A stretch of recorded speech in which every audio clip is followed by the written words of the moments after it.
विंध्यवासिनी, मैं अनुपम महाराज माँ विंध्यवासिनी धाम विंध्य धाम से आज आप सभी को दो बातें बतलाने आया हूँ। पहला कि आदिशक्ति भगवती माँ विंध्यवासिनी कौन है। क्या ये कृष्ण की वही बहन है जो कंस के हाथ से छुटी थी।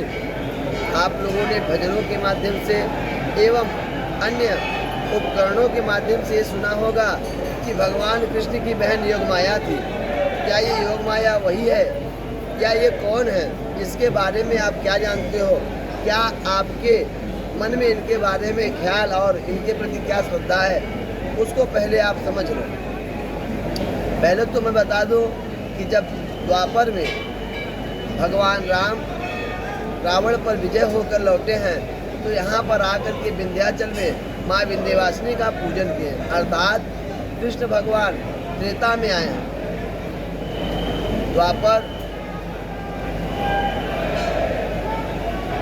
पहले था, अर्थात कृष्ण से पहले राम ने जब इनका दर्शन पूजन किया तो ये कैसे कृष्ण की बहन हुए, इस बात पर आप सोचिएगा। आनंद रामायण में आपको लिखित मिलेगा। दूसरा प्रसंग आता है, ये कौन है? क्या यहाँ पर माँ के किसी अंग का स्थान है? क्या कोई अंग गिरा है? या फिर भगवती का ये कौन सा रूप है जिसे विंध्यवासिनी के रूप से जानते हैं? तो मैं बता दूं, यहाँ पर किसी प्रकार का कोई अंग नहीं गिरा है।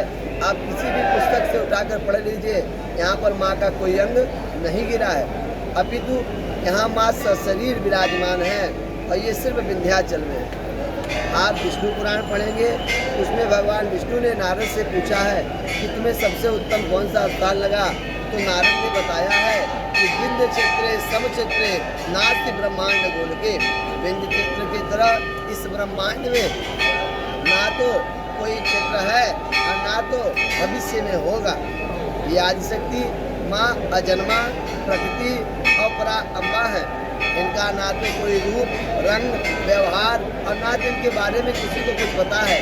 ये भगवती प्रारंभ है, इन्होंने ही प्रारंभ किया है, इन्होंने शुरुआत किया है और यही इस जगत के समस्त रूपों में विद्यमान है। यही भगवती की कृपा से पालन संहार एवं प्रारंभ किया जाता है। माँ भगवती आदिशक्ति महालक्ष्मी स्वरूपा मानी जाती है। आपको पता होना चाहिए, जो कृष्ण भगवान की बहन नंद क्या जन्मी थी, जो योगमाया थी।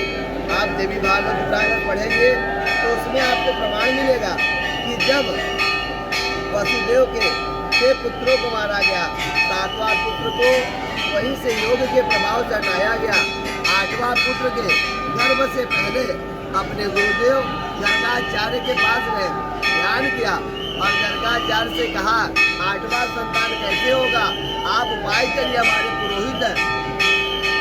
गर्गाचार्य जी ने माँ भगवती का अनुष्ठान करने के लिए संकल्प लिया और विंध्याचल में आकर अनुष्ठान किया।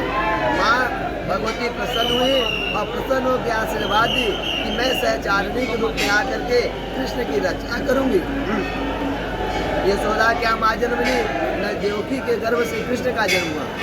और फिर माँ जब गई है वहाँ पर वसुदेव के माध्यम से और कंस ने जैसे ही माँ को पकड़ के पटकना चाहा, माँ योग माया उसके हाथों से छूटकर आकाश में जा करके और भविष्यवाणी करके उसके विनाश के मार्ग को बताकर वहाँ से अदृश्य हुई। बिंदस्ताम बिंद निलयाम बिंद पर्वत निवासिनी योगिनी योग माया, वो योग माया बिंद पर्वत पर आई।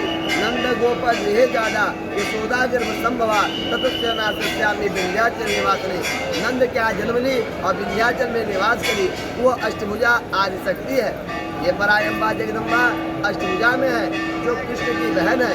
उसके बाएं पैर में कंस के उंगलियों का निशान आज भी विराजमान है, जो इसका परिणाम इसका साक्षात्कार करता है कि ये वही भगवती है। और ये विंध्याचल वाली माँ ये आदिशक्ति है, इनका जन्म नहीं है, ये प्रारंभ है और यही इस सृष्टि की